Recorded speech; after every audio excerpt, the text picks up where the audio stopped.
Alhamdulillahirabbil alamin.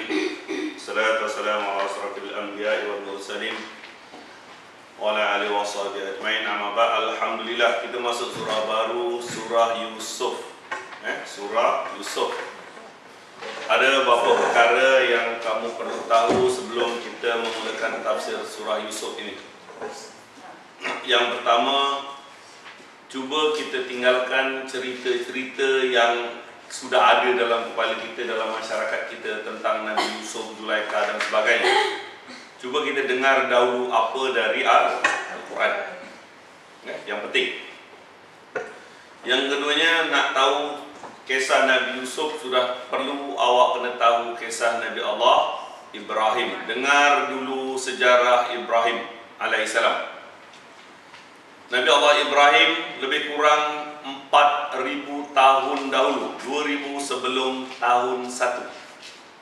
Okey, 4.000 tahun dulu, 2.000 sebelum tahun 1, berasal dari tengah Turki, iaitu negara yang bernama Ur Kaldan, di bawah Raja Namrud. Okey, awak tahu dibakar tak mati.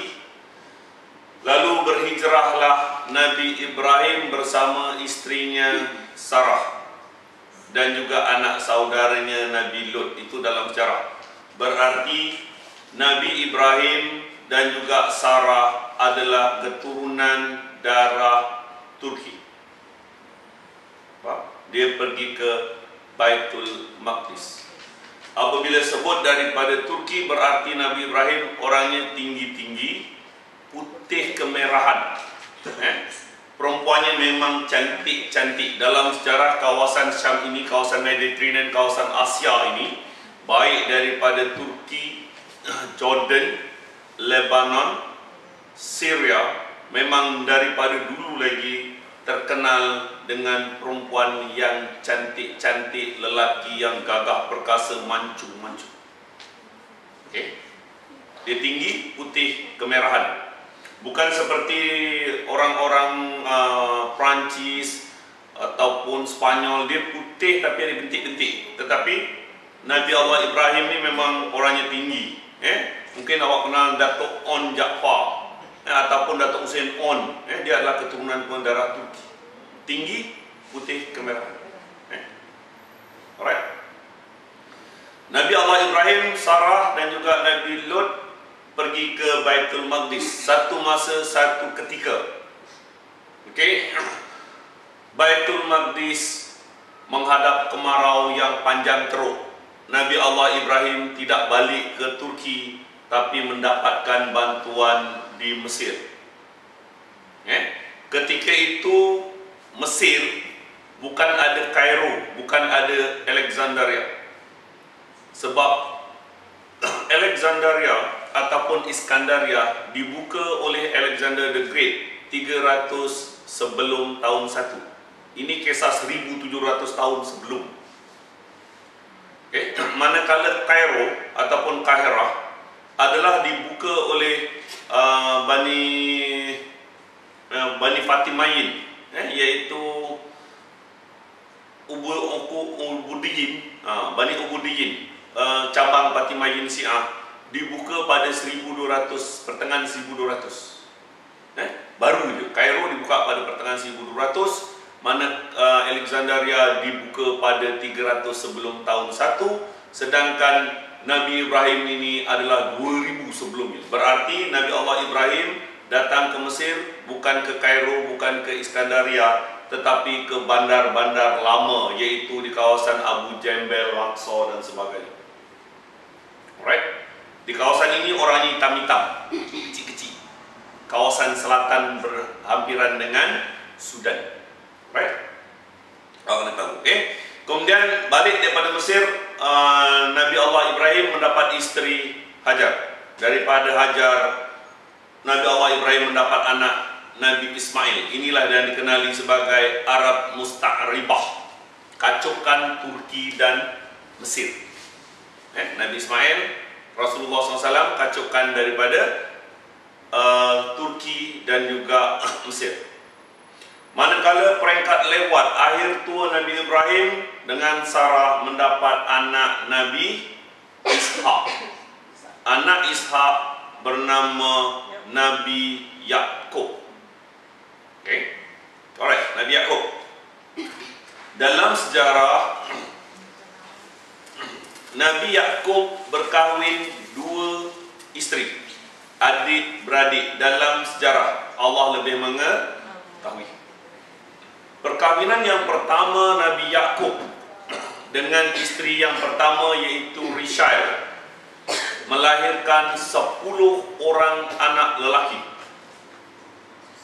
Kemudian berkahwin dengan isteri yang kedua, adik Rishal iaitu Leah, mendapat anak 2 orang iaitu Nabi Yusuf dan juga Benjamin. Faham? Nabi Yakub inilah yang bergelar Israel, sebab Nabi Yakub suka berjalan malam. Isra, jalan, lail, malam. Daripada perkataan Isra dan lail timbulnya perkataan Israel. Yang dikatakan Israel adalah Nabi Yakub, dan apabila sebut Bani Israel adalah keturunan Nabi Yakub. 10 lelaki daripada isteri yang pertama Rishal, 2 keturunan lelaki daripada keturunan isteri yang kedua Leah, iaitu Nabi Yusuf dan juga Benjamin. Itu yang kena tahu tentang sejarah. Kalau kamu nak tahu juga, surah-surah mengenai para nabi ini turun semasa Rasulullah ada di Mekah. Semasa di Mekah lagi. Kisah-kisah para nabi, baik Nabi Ibrahim, Nabi Yunus, Nabi Hud, ketika Rasulullah SAW ada di Mekah. Pada akhir tahun kedua lebih kurang turunlah wahyu Allah kepada Rasulullah surah Maryam. Kemudian pada akhir tahun ketiga ataupun awal tahun 4 kerasulan Nabi turunlah surah Toha. Surah Maryam mengisahkan Maryam yang suci dan juga kelahiran serta kerasulan dan mukjizat pada Nabi Isa alaihissalam. Surah Toha pula yang turun pada tahun keempat adalah mengenai perjuangan Nabi Musa, orang-orang Bani Israel ditindas dan perjalanan seterusnya. Manakala Nabi kisah surah Yusuf ini adalah turun 2 tahun sebelum Rasulullah hijrah, iaitu kira-kira 12 tahun kerasulan Nabi, selepas kematian Khadijah dan Abu Talib, sebelum Rasulullah cuba hijrah ke Taif. Jadi kisah para nabi ini sudah turun sebelum Rasulullah berhijrah ke Madinah. Apabila Rasulullah berhijrah ke Madinah, berarti Rasulullah SAW sudah tahu latar belakang tentang orang Bani Israel, sebab surah Toha dan surah Al-Qasas, surah Anbiya dan sebagainya sudah memberitahu Rasul tentang keadaan Bani Israel, nabi-nabi mereka dan sifat-sifat mereka. Ketika sampai di Madinah, Rasulullah juga berjuang terhadap orang-orang Nasara. Rasulullah juga sudah mengetahui tentang latar belakang orang-orang Kristian, sebab surah Maryam sudah turun sebelum Rasulullah berhijrah ke Madinah. Paham? Jadi Rasulullah sampai di Madinah, Rasulullah dah tahu siapa orang Yahudi, siapa orang Nasrani, sebab surah-surah yang lain sudah turun ketika Rasulullah berada di Mekah. Faham? Pada tahun kedua hijrah kerasulan Nabi, semasa hijrah Islam yang pertama, 18 orang hijrah ke Abyssinia ataupun di kawasan Ethiopia. Dekat situ raja yang memerintah bernama Najasyi. Ja'far bin Abi Talib membaca surah Maryam. Surah Maryam dibacakan kepada Raja Najasyi, menyebabkan Raja Najasyi ini menangis bercucuran air mata kerana kebenaran Al-Quran itu sama dengan kitab yang ada pada mereka, yang menyebabkan Raja Najasyi ini masuk Islam. Surah Maryam yang dibaca oleh Ja'far bin Abi Talib di Abyssinia menyebabkan Raja Najasyi masuk Islam. ketika pada tahun keempat kerasulan Nabi, Sayyidina Umar bin Al-Khattab apabila mendengar surah Toha, menyebabkan Sayyidina Umar masuk Islam selepas dia pukul adiknya dan iparnya sampai berdarah. Apabila dibacakan surah Toha, memberi pengaruh kuat kepada Sayyidina Umar untuk masuk Islam pada tahun keempat kerasulan Nabi. Tetapi surah Yusuf yang kita akan baca ini, menurut daripada Baihaqi, apabila surah Yusuf ini turun, sebahagian daripada orang-orang Yahudi juga masuk Islam. Sebahagian, sebab orang Yahudi yang masuk Islam sebenarnya tidak ramai, Abdullah bin Salam dan sebagainya. Tidak ramai orang Yahudi Bani Israel yang masuk Islam. Tetapi surah Yusuf adalah satu surah menurut Baihaqi, dia menyebabkan sebahagian daripada orang Bani Israel masuk Islam. Faham? Jadi awak dah tahu sekarang siapa dia Nabi Ibrahim, anaknya Nabi Ishak, lepas tu ikuti anak Ishak Nabi Yaqub, anak Nabi Yaqub Nabi Yusuf alaihissalam, berlaku 4,000 tahun dahulu ataupun 2,000 tahun sebelum tahun 1. Baik, kita tengok surah Yusuf. Bismillahirrahmanirrahim. Semua surah dalam Al-Quran kecuali surah At-Taubah atau Bara'ah dimulakan dengan Bismillahirrahmanirrahim. Kalau awak tengok satu surat, ini Majlis Bandaraya Johor Bahru, berarti surat itu daripada Majlis Bandaraya Johor Bahru. Kalau awak tengok surat Kementerian Kesihatan, berarti surat itu daripada Kementerian Kesihatan. Kalau awak tengok surat depan atas tu ditulis Lembaga Hasil Dalam Negeri, berarti surat itu daripada Lembaga Hasil Dalam Negeri. Tetapi apabila surah Al-Quran dibaca oleh Rasul bermula dengan Bismillah, berarti surah ini adalah dari Allah, bukan dari Rasul.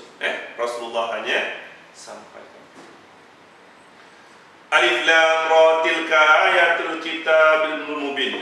Alif Lam Ra, ini adalah ayat-ayat Al-Quran yang nyata, yang jelas. Sesungguhnya kami menurunkan berupa Al-Quran dalam bahasa Arab agar kamu memahaminya. Rasulnya orang Arab, Al-Quran dalam bahasa Arab, takkan nak turun dalam bahasa Melayu pula. Rasulullah dalam bahasa Arab, Al-Quran dalam bahasa Arab yang terang, bahasa Arab Fusha dipanggil, bukan Arab pasar. Ketahuilah kamu bahawa orang-orang di Mesir, orang-orang keluar daripada Jazirah Arab, mereka juga kurang faham bahasa Al-Quran. Dia macam kita juga, nak faham Al-Quran dia kena mengkaji, sebab bahasa Al-Quran bukan bahasa fasih. Orang Mesir nak faham Al-Quran dia pun nak kena baca, bukannya dia main bahasa dia, bukan. Sebab Al-Quran dalam bahasa Fusha, bukan bahasa fasih. Kami menceritakan kepada kamu kisah yang paling baik, kisah yang paling baik, dan mewahyukan Al-Quran kepada kamu. Mewahyukan, kisah Yusuf adalah kisah yang paling baik. Perhatikan kandungannya.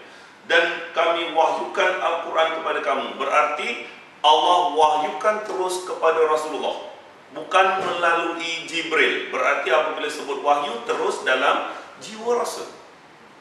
Dalam sejarah, Jibril menemui Rasulullah SAW hanya 2 kali, iaitu ketika ketika di dalam Gua Hira kali pertama, dan juga ketika berada Sidratul Muntaha di atas langit sana semasa Isra dan Mi'raj. Ingat pada kuliah surah An-Najm, cerita Jibril menyerupa oranglah, datang macam-macam, awak tinggalkan, tidak menambahkan iman sekali. Tapi sebut kami wahyukan kepada kamu, berarti surah Yusuf terus dalam jiwa Rasul. Dan sesungguhnya kamu sebelum ini adalah termasuk orang-orang yang belum mengetahui. Rasulullah tak tahu cerita Nabi Musa, Nabi Yusuf, Nabi Rasulullah tak tahu. Sebab dia duduk di Mekah, kawasan terpencil. Apa yang Rasulullah tahu, masyarakatnya menyembah berhala, itu je. Manalah dia tahu kisah Nabi Yusuf ke, Nabi Yunus ke, dia tak tahu. Ketika Rasulullah berumur 13 tahun, barulah dia keluar daripada Mekah. Itu pun berdagang ke Syam dalam seminggu 2, lepas tu patah balik. Nabi tak tahu ujung cerita Nabi Yusuf dan sebagainya sebelum Allah mewahyukan kepadanya.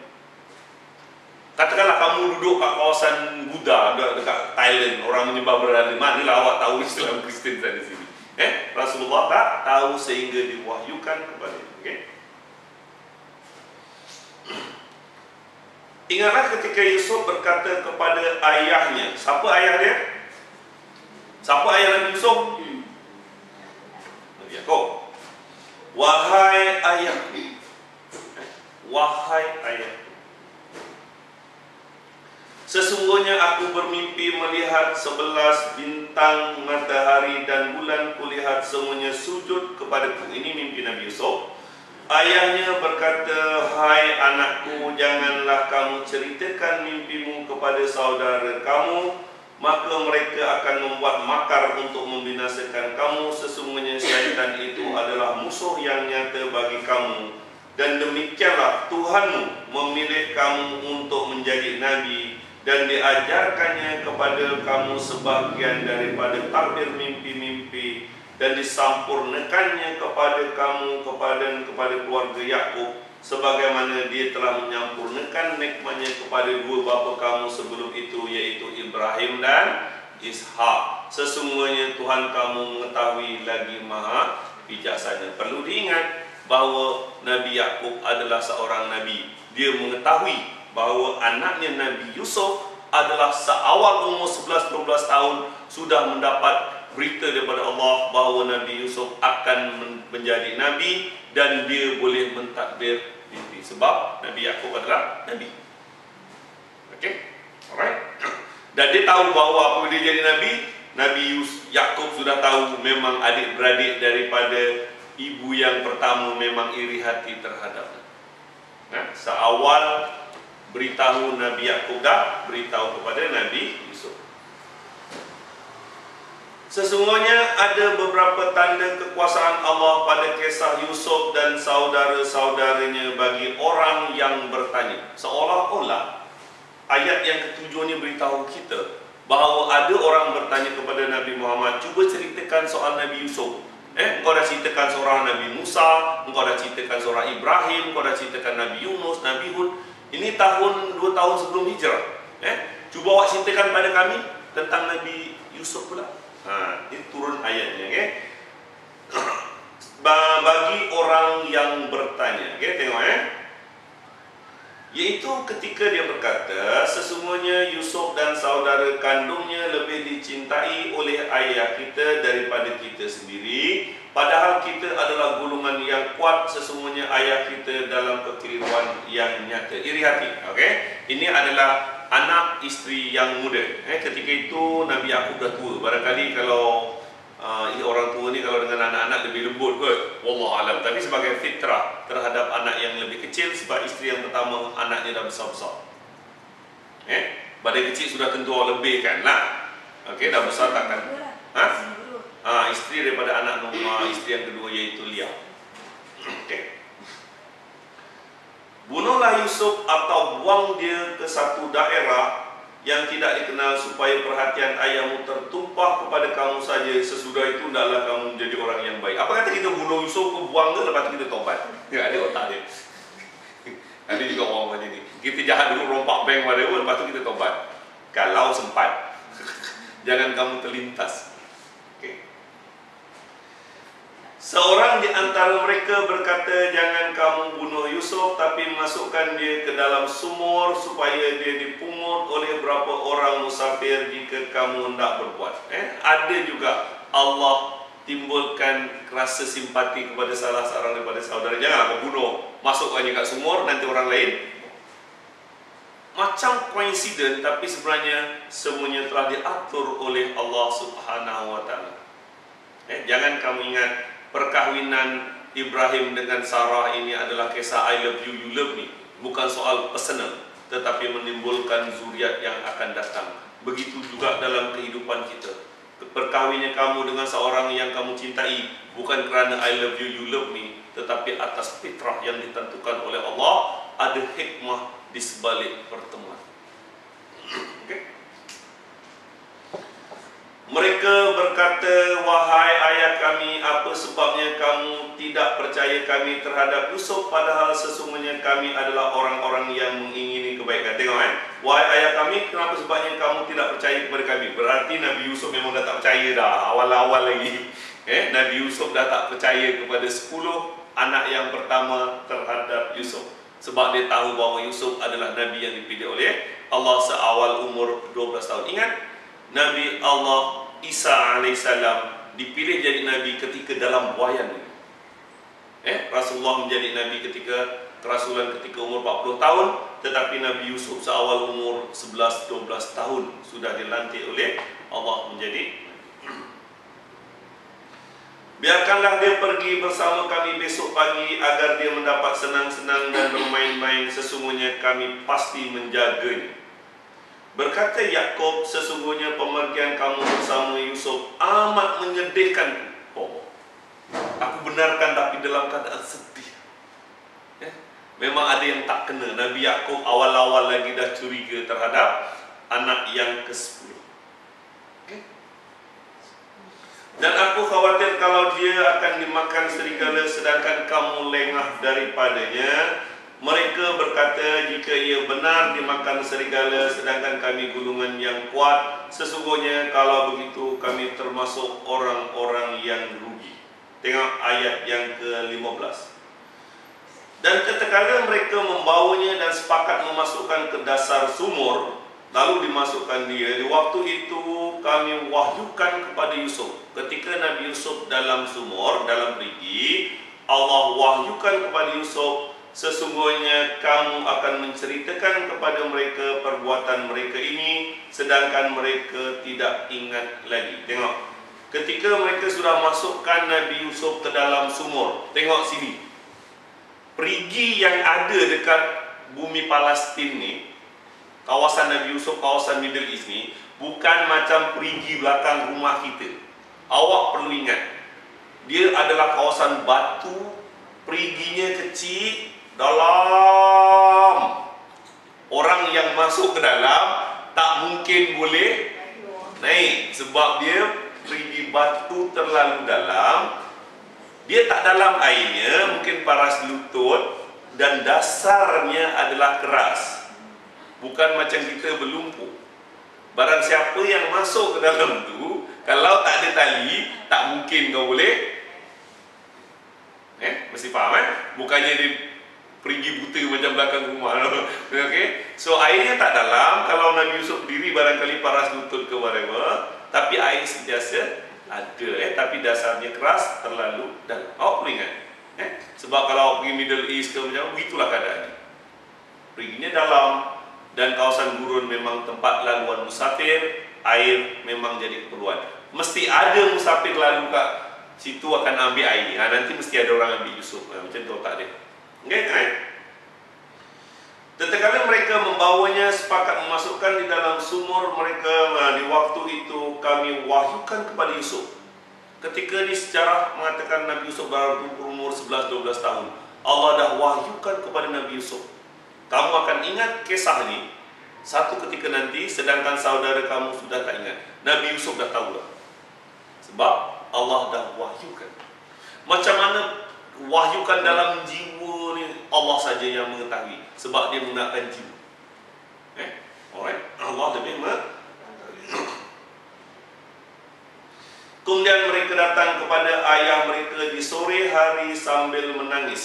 Bohong, Mereka berkata, wahai ayah kami, sesungguhnya kami pergi berlumba-lumba, kami tinggalkan Yusuf dengan barang kami, lalu dia dimakan oleh serigala. Kamu sekali-kali tidak akan percaya kepada kami, walaupun kami adalah orang-orang yang benar. Ini orang nipu.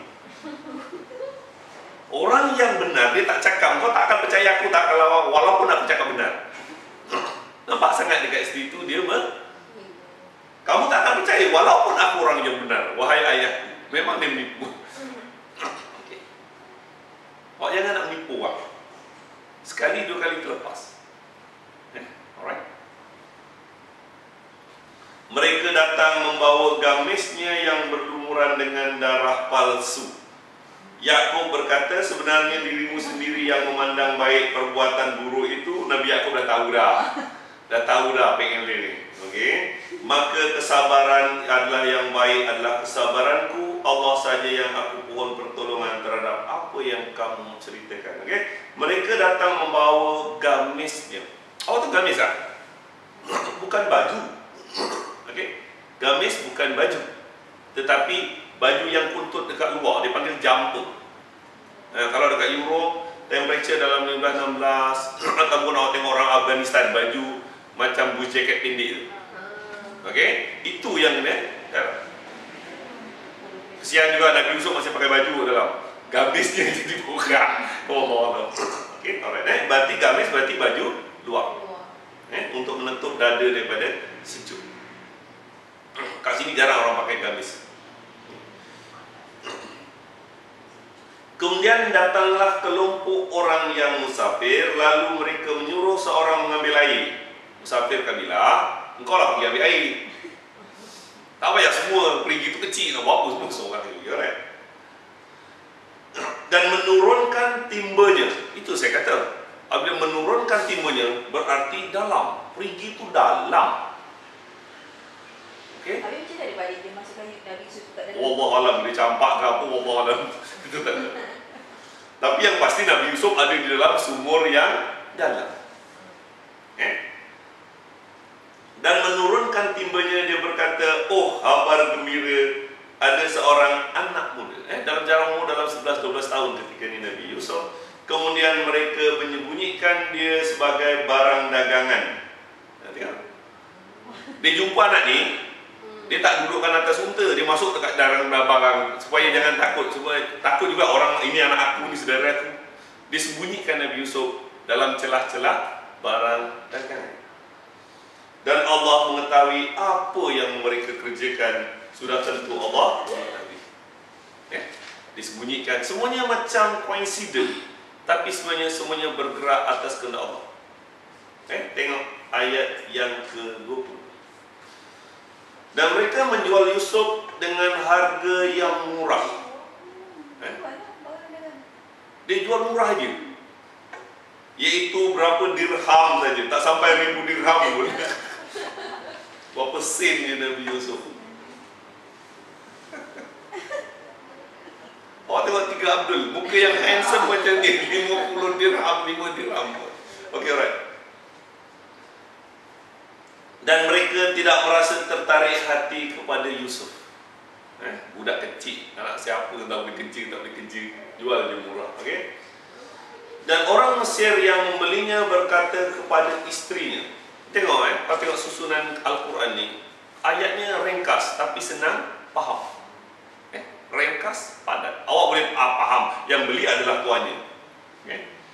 Berkata kepada istrinya, berikanlah kepadanya tempat layanan yang baik, boleh jadi dia bermanfaat kepada kita atau kita pungut sebagai anak. Barangkali orang ini tak ada anak, ataupun masih muda lagi, istrinya belum ada anak. Ambil sebagai anak, berarti Nabi Yusuf mendapat layanan yang cukup istimewa di penjaganya. Dia layan dengan baik dengan tuannya sebagai pelayan, bukan sebagai hamba, sebab dia nak jadikan sebagai anak. Okay? Dan demikianlah pula kami memberikan kedudukan yang baik kepada Yusuf di muka bumi di Mesir, agar dia dan agar kami ajarkan kepadanya tabir mimpi, dan Allah berkuasa terhadap urusannya, tetapi kebanyakan manusia tidak mengetahui. Dan Allah berkuasa terhadap urusan Allah, tetapi banyak manusia kita kurang mengetahui. Kita tak tahu kadang-kadang musibah yang kita terima hari ini macamlah musibah teruk. Kadang-kadang ada hikmah di sebalik musibah. Sentiasa bersangka baiklah kamu terhadap Allah. Right? Tetapi dia cukup dewasa. Ayat ini cukup dewasa. Tengah jarang umur dalam 18-20 tahun. Ada juga yang kata 40 tahun. Ada orang tinggal dewasa berarti entah 18-20 tahun. Ketika itu sudah nampak ketumbuhan, tumbuh badan yang mancu. Ciri-ciri lelaki dah mula tumbuh. kami berikan kepadanya hikmah dan ilmu. Hikmah, kepahaman terhadap agama, dan ilmu mengenai takbir mimpi. Hikmah, kebolehan mengenal yang baik yang buruk, mengenal Tuhan, agama dan sebagainya. Dan demikianlah kami beri balasan kepada orang-orang yang baik. Ini satu tanda, yaitu kami berikan dia hikmah dan ilmu. Tengok ayat 23. Dan wanita yang Yusuf tinggal di rumahnya menggoda Yusuf untuk menundukkan dirinya kepada dia. Okay? Dan dia menutup pintu-pintu seraya berkata, marilah kemari. Yusuf berkata, aku berlindung kepada Allah, sungguh tuanku telah memperlakukan aku dengan baik. Sesungguhnya orang yang zalim tidak akan beruntung. Isteri tuan besar, isteri menteri perbendaharaan barangkali, okay? Yusuf tinggal menggoda Yusuf. Aduh, isteri orang goda bujang. No, kalau anak dara goda lelaki, tak sehebat isteri orang nak goda lelaki. Sebab isteri orang ada pengalaman, ada ilmu nak menundukkan lelaki berbanding dengan anak dara.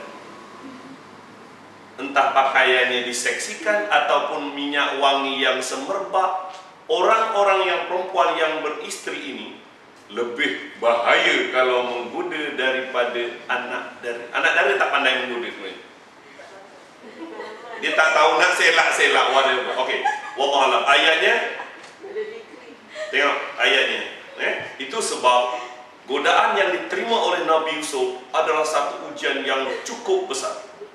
Yang menggoda perempuan cantik, isteri kepada tuannya, isteri orang pula tu, pengalaman dia banyak. Dan wanita yang Yusuf tinggal menggoda Yusuf untuk menundukkan dirinya, digoda pakai seksi ke, minyak wangi, whatever. Tapi Nabi Yusuf dia masuk langkah yang kedua. Dia tutup pintu-pintu. Ada kosak? Hingga kosak. Okey. Tapi Nabi Yusuf buat tak kisah ya. Dia buat langkah yang ketiga. Tengok perkataan hai talaka, ambui. Ini kalau dalam bahasa Arab kata hai talaka, kemarilah kekasihku. Ambui. Perkataan hai talaka. Apabila digoda tak jalan dengan pakaian, dengan minyak wangi, dengan music, whatever, tutup tingkap pun tak jalan, lalu dipanggillah hai talaka. No, satu panggilan yang cukup melemahkan seorang lelaki. No, itu sebab panduan dekat sini. Kalau kamu nak panggil suami awak, jangan panggil bang. Aduhai suamiku, aduhai istriku, aduhai anakku. Okay? Hai talaka. Panggil sesuatu yang, jangan panggil ling. No. Panggillah satu yang Allah ajar dalam Al-Quran. Hai talaka. Wah, aduhai suamiku. Faham? Tak percaya balik ni, cuba ikut.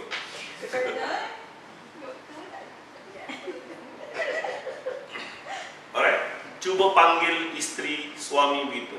Aduhai suamiku, aduhai anakku, waduhai ibuku. Okey. Satu perasaan yang Allah ajar. Ingat tadi bahawa dalam kisah Yusuf ini ada banyak yang awak boleh belajar. Okey. Dan Yusuf berkata, aku berlindung kepada Allah. Sesungguhnya tuanku telah memperlakukan aku dengan baik. Tuanku sudah layan aku macam-macam jadi seperti anak sendiri. Sesungguhnya orang yang zalim tadi tidak beruntung. Sesungguhnya wanita itu telah bermaksud untuk melakukan perbuatan itu, dan Yusuf bermaksud melakukannya dengan wanita itu. Andai kata tidak dia melihat tanda-tanda kesana pada tanda-tanda Tuhannya. Tengok, perempuan itu bermaksud, kita pun tahu, sedia maklum, dan Yusuf bermaksud melakukan pada perempuan itu. Tengok, jangan baca sampai kat situ. Itu kita tak tentu. Awak jangan terpengaruh dengan cerita yang ada. Cuba awak baca secara lengkap. Dan Yusuf pun bermaksud melakukannya andai kata dia tidak melihat tanda-tanda Tuhannya. Berarti Nabi Yusuf tidak terlintas. Memang hebat orang ini. Nabi Yusuf memang hebat. Right? Nabi Yusuf tidak terlintas sekalipun. Semua lelaki akan habis. Sebab itu memang fitrah sebagai seorang lelaki. Tetapi kerana Allah sudah bagi tanda ke dirinya kepada Yusuf, kalaulah dia tidak melihat tanda Tuhannya, bermaksud ayat yang ke-22 tadi, dan tetkala dia cukup, kami berikan dia hikmah dan ilmu. Ini dia yang membatasi Nabi Yusuf dari perasaan yang bukan-bukan. Nabi Yusuf tidak terlintas. Orang biasa memang fitrah itu adalah fitrah. Kalau ada lelaki tak suka perempuan, dia tak kena gitu. Demikianlah agar kami memalingkan dirinya daripadanya dari kemungkaran dan kekejaman. Satu yang mungkar, sesungguhnya Yusuf itu termasuk hamba-hamba kami yang terpilih. Dan keduanya berlumba-lumba menuju ke pintu. Ini kosak. Tadi digoda. Lepas digoda, ditutup tingkap. Tak jalan juga, dipanggil hai talakap. Tak jalan juga, dikejar. Kosak. Kalau saya diam juga. Kosak. Alright. Dan keduanya berlumba di pintu. Tapi kita tak tahu. Maksud berlumba berarti memang dikejar. Dan wanita itu menarik baju gamis Yusuf dari belakang sehingga koyak, dan keduanya mendapati suami wanita itu di muka pintu. Dalam keadaan genting tu, pintu diketuk, tok tok tok tok, habis. Apabila dibuka pintu, suami wanita di depan pintu. Alright. Awak boleh imagine lah kalau drama macam mana hebatnya. Okay, right. Keduanya berlumba menuju ke pintu. Wanita itu menarik gamis Yusuf dari belakang sehingga koyak. Menarik gamis Yusuf. Saya ulang balik. Gamis adalah baju luar. Berarti baju Nabi Yusuf masih lagi intact. Baju masih okey. Gamis pun masih okey. Itu buat diterik. Nabi Yusuf tidak terlintas sekalipun. Koyak gamis dia, bukan baju dia. Yang perempuan tu tak tahulah pakai barut ke whatever, tak tahu. Tapi Nabi Yusuf koyak dia punya gamis dia. Alright.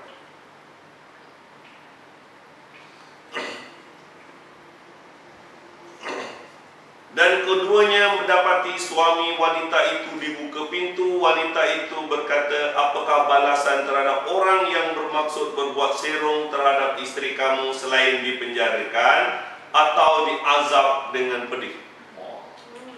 Fitnah. Satu fitnah. Apakah hukuman yang paling layak pada orang nak mengacau isteri kau? Kalau tak dipenjara ataupun dihukum diazab.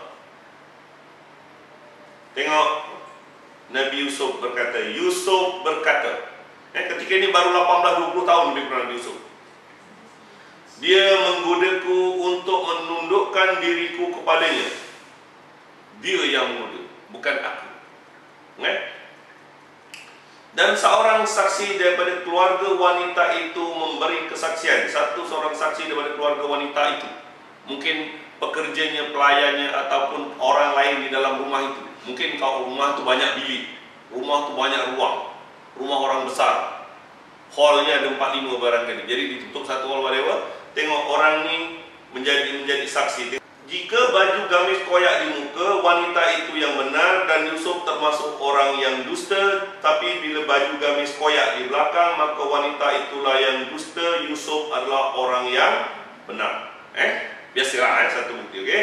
Maka tatkala suami Yusuf melihat baju gamis Yusuf koyak di belakang, berkatalah dia, sesungguhnya kejadian ini adalah tipu daya kamu. Wahai istriku, ini tipu daya kamu. Sesungguhnya tipu daya kamu itu adalah amat besar.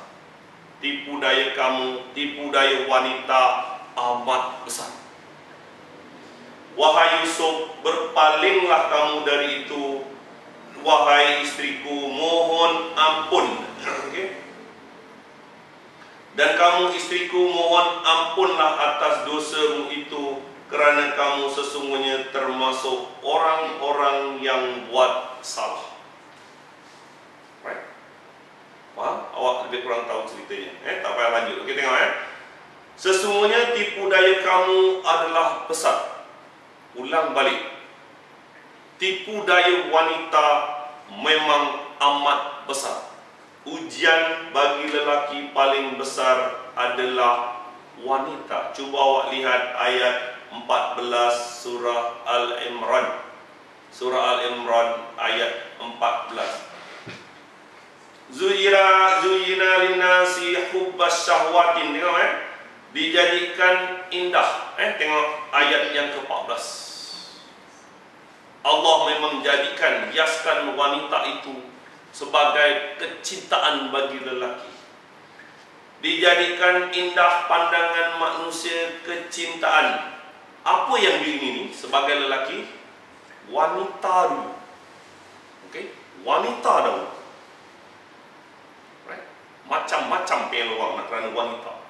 Bukan isteri yang ada tak cantik. Macam-macam serba tak cukup. Allah uji yang pertama wanita dulu. Anak-anak. Baik-baik anak-anak. Ada anak pun jadi ujian, tak ada anak pun ada jadi ujian. Sanggup merompak, menipu, menyamun kerana anak-anak. Tak ada anak pun sanggup buat benda yang salah. Sanggup benda kurapat, mandi kat Pulau Dayang Gunting. Okey, sanggup berbomoh sana sini, sanggup kehormatannya dipegang oleh bukan muhrim, IBF dan sebagainya. Tengok dan kami hiaskan kepada manusia kecintaan apa yang dia ingini. Wanita, anak-anak, harta yang banyak, emas perak. Tiap kali sampai kat sini, doktor berhenti kat wal khail wal sam'u. Kuda yang bertanda. Itu BMW, Audi, Mercedes tu. Kuda yang bertanda. Itu memang jadi pilihan orang. Tak habis-habis. Hutang tak habis-habis. Kereta belum habis hutang dia, hutangkan yang lain. Memang kecintaan. Binatang ternak, sawah ladang, itu adalah kesenangan hidup di dunia. Ingat, isteri yang cantik, perempuan yang cantik, anak yang berjaya, yang ramai, kuda tunggangan yang pantas, semua adalah kesenangan di dunia. Bukan tak ada faedah, itu memang boleh memberi kesenangan kamu. Duit banyak, senang belanja. Itu daripada undang-undang sebelum bumi dicipta. Alright. Itu adalah kesenangan hidup di dunia di sisi Allah, tempat kembali yang lebih baik. Tengok. Katakanlah, ingin tak aku khabarkan kepada kamu yang lebih baik daripada itu? Isteri cantik, perempuan cantik, anak berjaya, semua itu baik. Tapi ada yang lebih baik pada pandangan Allah, yaitu di sisi Tuhan ada surga mengalir di bawahnya sungai-sungai, kekal di dalamnya, dikurniakan isteri yang disucikan, tak pernah disentuh oleh orang lain, tak pernah disentuh tangannya oleh jin, tak pernah dating dengan orang lain, dicipta instant. Dengan keredaan Allah, Allah melihat akan hamba-hambanya, yaitu orang yang berdoa.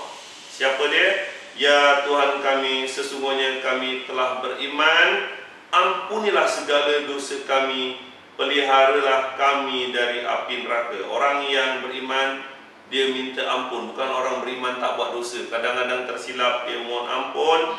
Dan jauhkan kami daripada siksa neraka. Iaitu siapa? As-sabirin, was-sadiqin, wal-qanitin, wal-munfikin, wastaghfirina bil ashar. Untuk yang lebih baik, awak pun berhak kalau kamu tak dibagi isteri yang cantik, anak yang berjaya, kereta besar dan sebagainya. Ada yang lebih baik. Jangan sedih. Mesti ada 5-6 syarat. Mesti sabar. As-sabirin, bukan sabar benda yang salah. Mesti was-sadiqin, benda yang benar. Wal-qanitin, awak mesti taat. Taat kepada perintah Allah, taat kepada Rasul. Wal munfikin, mesti infakkan harta, jangan tak zakat. Wastaghfirina bil ashar, yaitu beristighfar pada waktu sahur, bangun sebelum subuh, mohon ampun. Lagi sekali, bila sampai ayat ni biasa saya berhenti sekejap. Tang wastaghfirna bil ashar tu yang berat sikit, nak bangun sebelum subuh. Bulan puasa itu boleh. Alright, cuba kita tengok balik kepada surah Yusuf.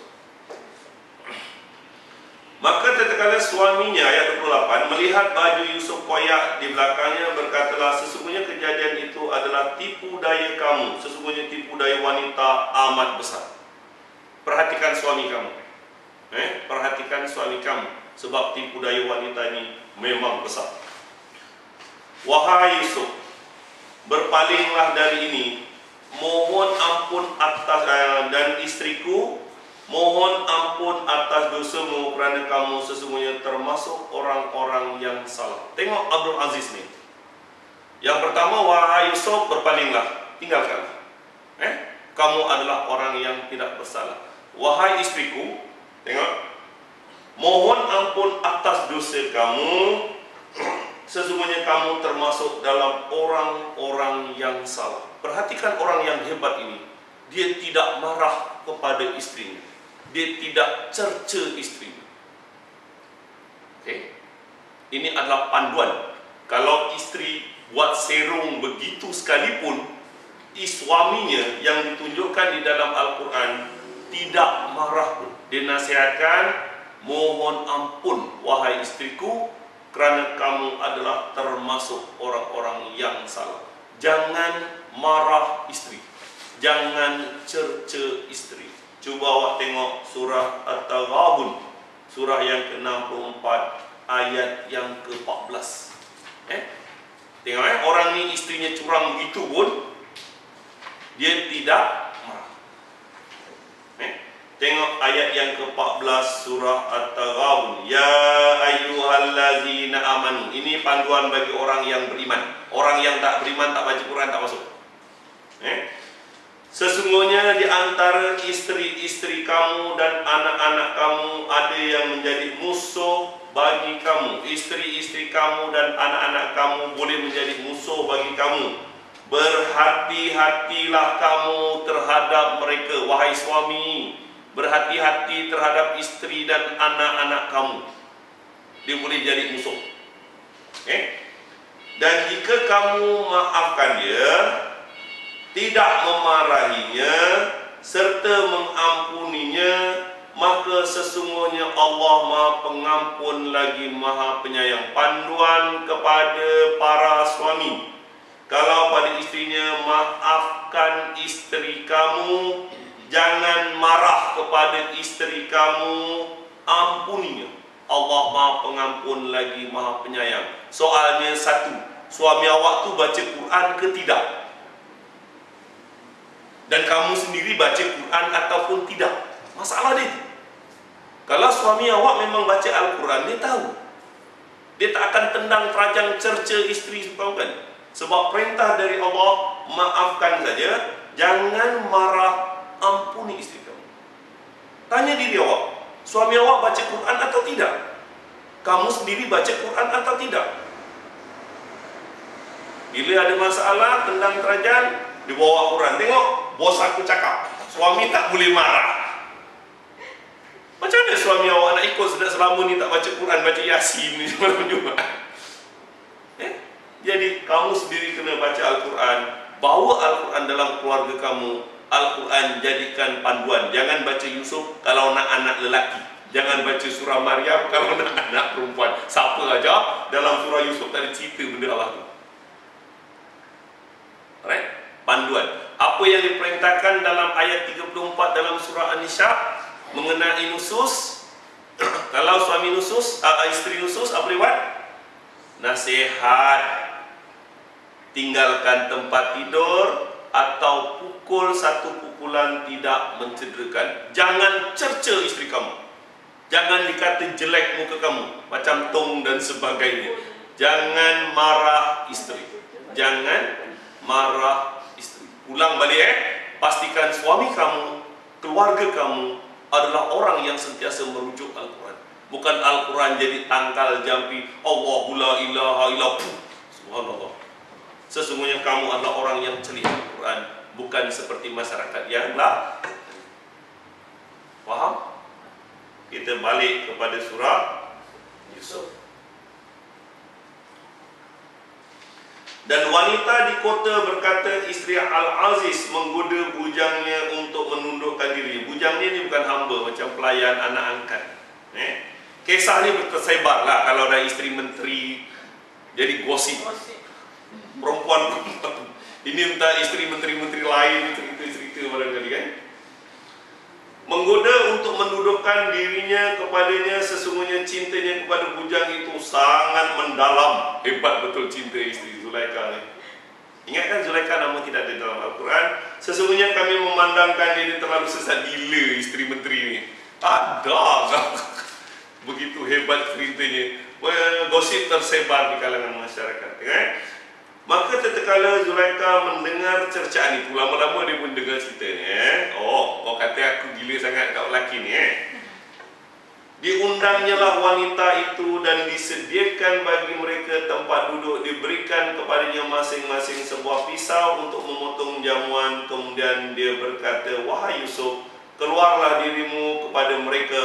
Maka tatkala wanita-wanita itu melihatnya, mereka kagum dengan keelokan rupanya dan mereka melukai jari-jari tangannya. Mereka berkata, Maha Sampurna ya Allah, ini bukannya manusia, sesungguhnya dia tidak lain adalah malaikat yang mulia. Alright.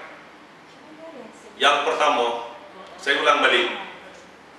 Nabi Allah Ibrahim dari Turki. Orangnya tinggi-tinggi, putih-putih. Nenek dia pun keturunan daripada Turki, Sarah. Anaknya Nabi Ishak, Nabi Yakub, Nabi Yusuf. Berarti Nabi Yusuf memang ketinggi dia, keturunan Bani Israel macam orang-orang Israel sekarang. Tinggi, putih, kemerahan. Dia duduk dalam rumah orang kaya. Dia tak berjemur dekat luar. Sedangkan Mesir pada masa itu di Memphis ataupun kawasan Laksa Abu Jambel adalah kawasan yang panas. Orangnya hitam-hitam, kecil-kecil. Macam orang-orang daerah sepadan dengan Sudan. Macam orang Malaysia nampak Mak Saleh lah lebih kurang. Tak pernah terpandang orang yang sehandsome begini. Tetapi yang lebih tahu dalam Al-Quran apabila sebut dia ni sampurna, memang orang ni lebih sampurna, lebih memang tampan gila. Dekat Jalan Wafuk dulu ada seorang.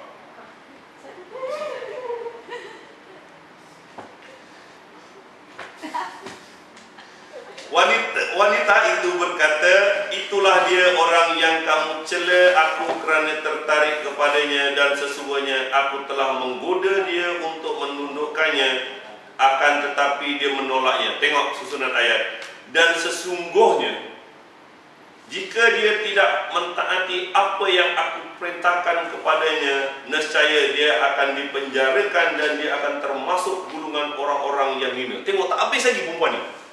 Dah suaminya ketuk pintu, dah suspek, dia kata suruh taubat, dia masih lagi tak habis-habis nak menggoda Yusuf. Tengok, sesungguhnya jika dia tidak mentaati apa yang aku perintahkan, waduh, nescaya dia akan dipenjarakan dan dia akan termasuk dalam golongan yang hina. Dia isteri menteri, mungkin ada pengaruh dalam pentadbiran, macam-macam fitnah boleh diatur. Tengok kata Yusuf, wahai Tuhanku, penjara lebih aku sukai dari memenuhi ajakan daripada mereka. Penjara lebih aku sukai. Hebat betul kan? Dan jika tidak engkau hindarkan aku daripada tipu daya mereka, tentu aku akan cenderung untuk memenuhikan mereka, dan tentulah aku termasuk orang-orang yang bodoh.